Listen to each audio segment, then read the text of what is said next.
ខ្មោចស្រីនោះគឺបានអង្គុយនៅលើបន្ទប់ទឹកហ្នឹងហើយក៏បានលៀនដាតតម្លាក់សក់មកធ្វើឲ្យម្ដាយរបស់ខ្ញុំហ្នឹងគឺភ័យយ៉ាងខ្លាំងបាទសូមជម្រាបសួរដល់ពុកម៉ែបងប្អូនជាទីស្រឡាញ់ថ្ងៃនេះ admin បានលើកយកនៅសាច់រឿងថ្មីរន្ធត់មួយ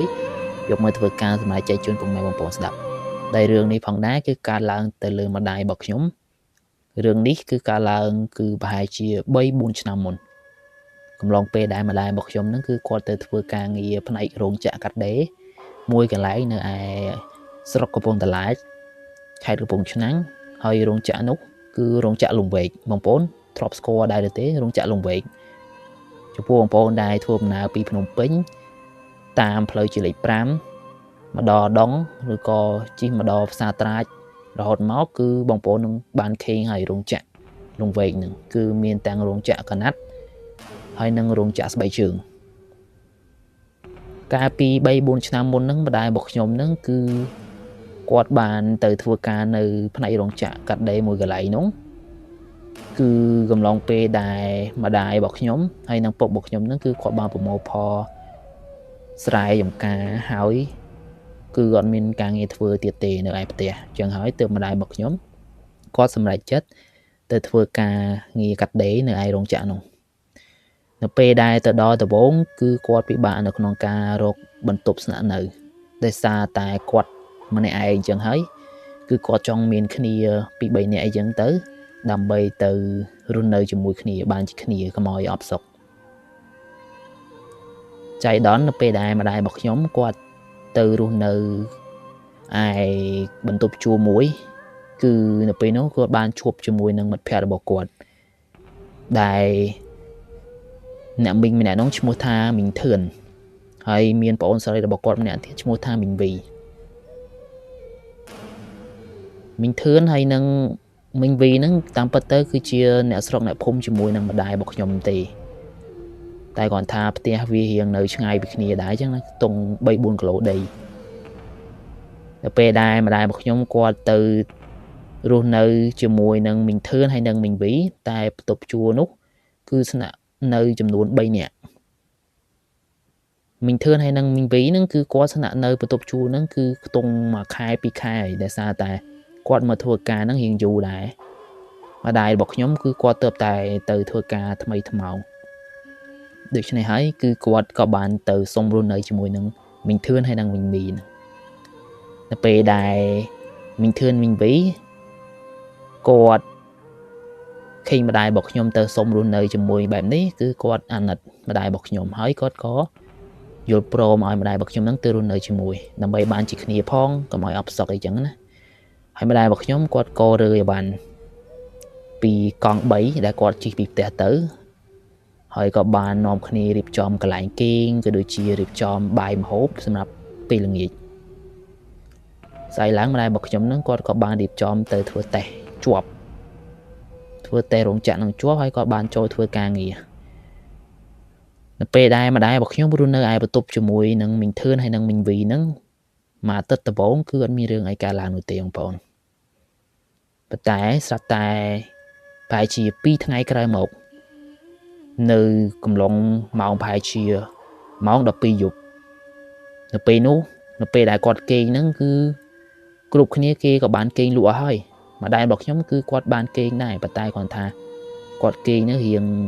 ភ្នែកទន្សាយឬក៏គាត់គេងអត់សូវលក់អញ្ចឹងណាពេលហ្នឹងហើយនៅពេលដែលគាត់បើកភ្នែកព្រមគាត់មានអារម្មណ៍ថាដូចមានអ្វីចម្លែកម្យ៉ាងកំពុងតែរើចានរើឆ្នាំងនៅពេលនោះគាត់ឆ្ងល់ខ្លាំងមែនទែនគាត់ស្មានតែឆ្មាមករើម្ហូបឬក៏មករើចានបាយចានអីចឹងណាគាត់នឹងក៏បានងើបឡើងនៅពេលដែលគាត់ងើបឡើងគឺអត់មានខេងអីនោះទេឆ្មាគាត់ខេងហើយមនុស្សក៏អត់ខេងដែរមិនដឹងថាជាស្អីហើយប្រកបបើសិនជាកណ្ដុរមែននៅពេលដែលគាត់បើកភ្នែកមកគាត់បើកភ្លើងមកគឺប្រកាសជាខេងកណ្ដុរខេងឆ្មាប៉ុន្តែនេះគឺអត់មានខេងទេហើយគាត់បានបិទភ្លើងទៅវិញហើយគាត់ក៏បានសម្រាកនៅពេលដែលគាត់សម្រាកបានមួយផ្លែតស្រាប់តែឮសំឡេងរើចានរើឆ្នាំងទេបងប្អូនរើរោគរាំងរងរាំងម្ដាយរបស់ខ្ញុំគាត់រៀងខឹងដែរគាត់ធ្វើការអស់កម្លាំងដល់ពេលមក lư sầm lên tàng cả đà tiệtแบบนี้គាត់ក៏ឆ្ងល់គាត់ក៏ខឹងដែរពេលនោះគាត់ក៏បានបើកភ្នែកមកម្ដងទៀតពេលនោះគាត់អត់ទាន់បានបើកភ្លើងទេគាត់ក៏បានឃើញនៅស្រមោលបាទសស្ទង់ស្ទង់កំពុងតែអង្គុយបែរខ្នងស្រមោលសហ្នឹងគឺជាមនុស្សស្រីស្លៀកពាក់សហើយសក់ឡើងវែងអង្គុយចောင်းហោងកំពុងតែរើចានឆ្នាំងបងប្អូនម្ដាយរបស់ខ្ញុំគាត់ស្មានតែមីងវីគាត់ទៅរើចានឆ្នាំងប៉ុន្តែនៅពេលដែលគាត់ក្លែកមើលនៅចំហៀងខ្លួនរបស់គាត់ទៅស្រាប់តែឃើញមីងវីហើយនឹងមីងធឿនហ្នឹងគឺកំពុងតែគេងចិត្តគាត់ហ្នឹងហើយអញ្ចឹងគាត់ឆ្ងល់ថាចំហើយចុះបណ្ណាគេមកអង្គុយរើចានរើឆ្នាំងបើជាមីងវីមែនគឺមីងវីគាត់គេងនៅនេះទេហេតុអីបានជាមានមនុស្សម្នាក់ទៀតមករើចានរើឆ្នាំងព្រោះបន្ទប់នៅពេលដែលគេងគឺចាក់សារហើយគឺគ្មានអ្នកផ្សេងណាចូលមកពីខាងក្រៅមកទៀតទេពេលនោះម្ដាយរបស់ខ្ញុំគាត់ក៏បានក៏លេចមើលឆ្វេងស្ដាំចុះឡើងនៅពេលនោះអ្វីដែលគួរឲ្យរន្ធត់ហ្នឹងម្ដាយរបស់ខ្ញុំក៏បានឃើញខ្មោចស្រីម្នាក់ហ្នឹងបែរមុខមកពេលនោះភ្នែករបស់គេឡើងធំ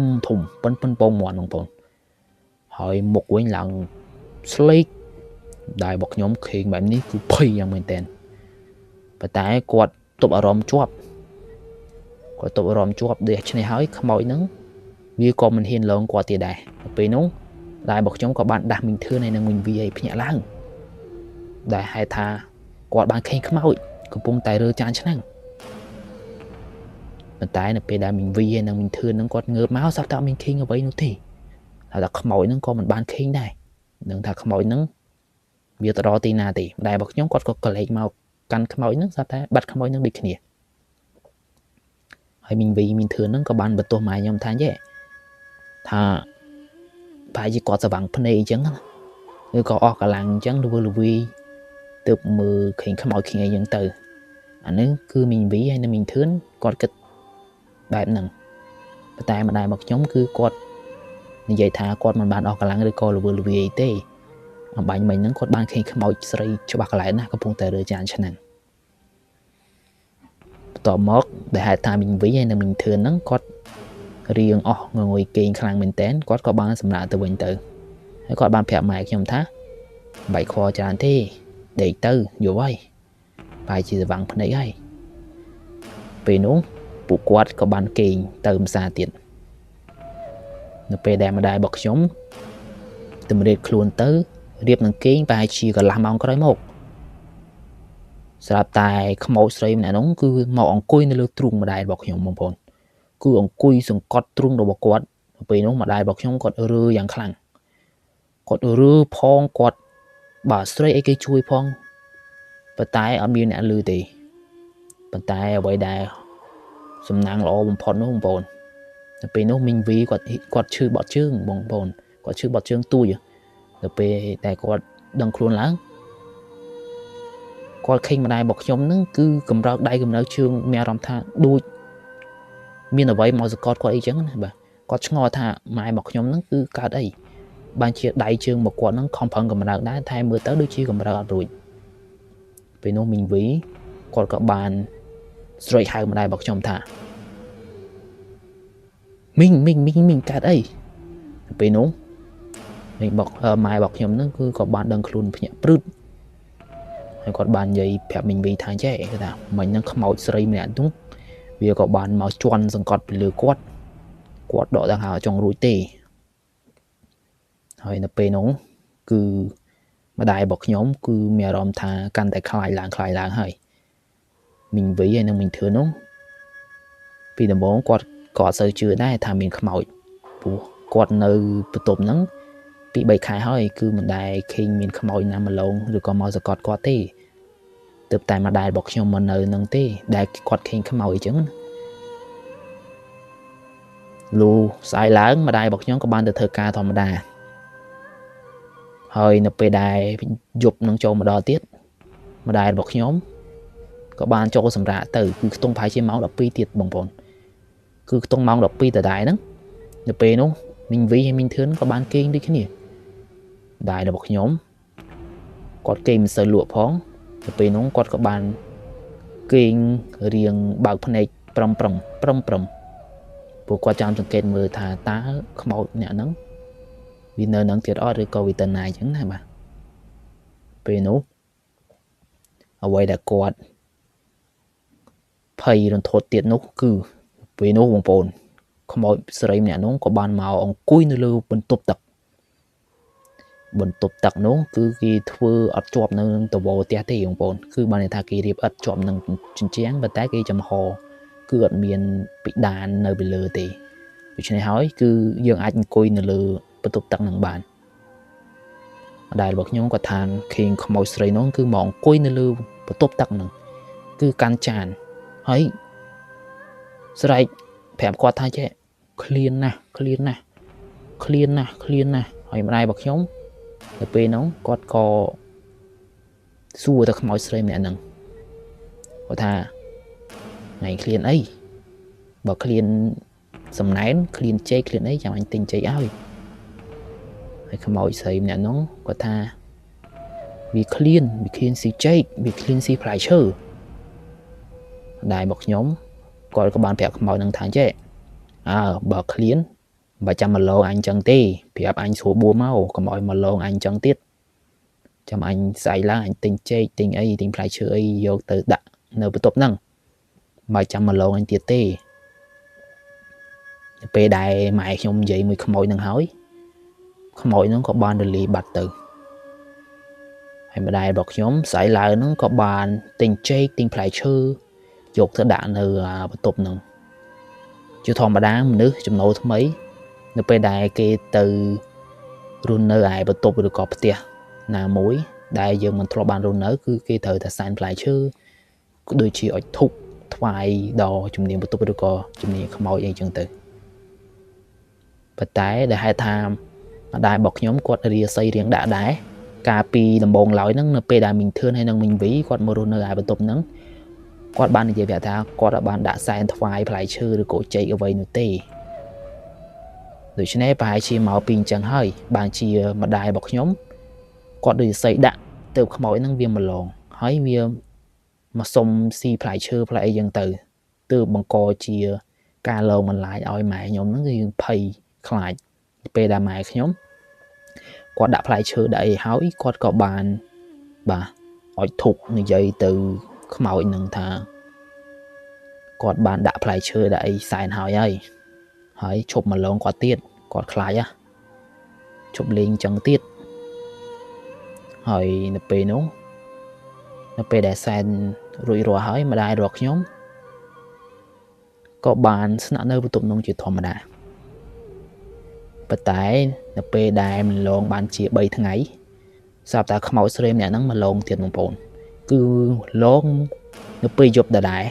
នៅពេលយប់គឺខ្ទង់មកដល់ពេលនឹងទៀតខ្មោចស្រីហ្នឹងគឺមកលងម្ដាយរបស់ខ្ញុំនៅពេលដែលម្ដាយរបស់ខ្ញុំគាត់បានសម្រាកស្រាប់តែវាមកអង្គុយចុងជើងហើយអង្គុយសុតសក់ដោយប្រើក្រាស់បងប្អូនក្រាស់សុតសក់ហ្នឹងមកអង្គុយសុតសក់នៅចុងជើងម្ដាយរបស់ខ្ញុំនៅពេលហ្នឹងគឺគាត់ខឹងខ្មោចនឹងខ្លាំងមែនទែនដោយសារតែគាត់ដាក់សែនផ្លែឈើដាក់អីហើយនៅតែវាមកលងទៀតម្ដាយរបស់ខ្ញុំក៏បានធាក់ខ្មោចនឹងមួយជើងធ្វើឲ្យខ្មោចនឹងខ្ទាតទៅគៀនជាងបងប្អូនហើយនៅពេលដែលគាត់ដឹងខ្លួនឡើងគាត់សវ៉ាបើកភ្លើងបន្ទប់ពេលដែលបើកភ្លើងបន្ទប់មកស្រាប់តែបាត់ខ្មោចនឹងទៀតហើយគាត់ថាមួយយប់ហ្នឹងគឺគាត់អត់មានបានដីទេដោយសារតែខ្មោចហ្នឹងវាមកលងទៀតដូច្នេះហើយថ្ងៃស្អែកគាត់ត្រូវតែរើបន្ទប់នឹងចេញ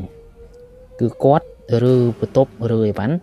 ទៅនៅឯបន្ទប់ផ្សេងគឺគាត់អត់ចង់នៅបន្ទប់នឹងទៀតទេលុះស្អែកឡើងម្ដាយរបស់ខ្ញុំក៏បានទៅស្វែងរកបន្ទប់ថ្មីមួយទៀតដែលជាបន្ទប់របស់មីងបង្កើតរបស់ខ្ញុំគឺគាត់មកពីភ្នំពេញគាត់មកធ្វើការនៅនឹងដែរអញ្ចឹងគាត់ទៅនៅជាមួយនឹងមីងរបស់ខ្ញុំតាំងពីគាត់រើបន្ទប់នឹងមកគឺខ្មោចនឹងអត់ដែលខេងទៅលងម្ដាយរបស់ខ្ញុំទៀតទេហើយម្ដាយរបស់ខ្ញុំក៏បានរស់នៅយ៉ាងសុខសាន្តតាំងពីពេលហ្នឹងមកវីដេអូហ្នឹងគឺមានតែប៉ុណ្្នឹងទេសូមអរគុណនិងសូមជម្រាបលាបើមានពីពេចន៍ខុសឆ្គងត្រង់ចំណុចណាមួយក៏សូមមេត្តាខន្តីអភ័យទោស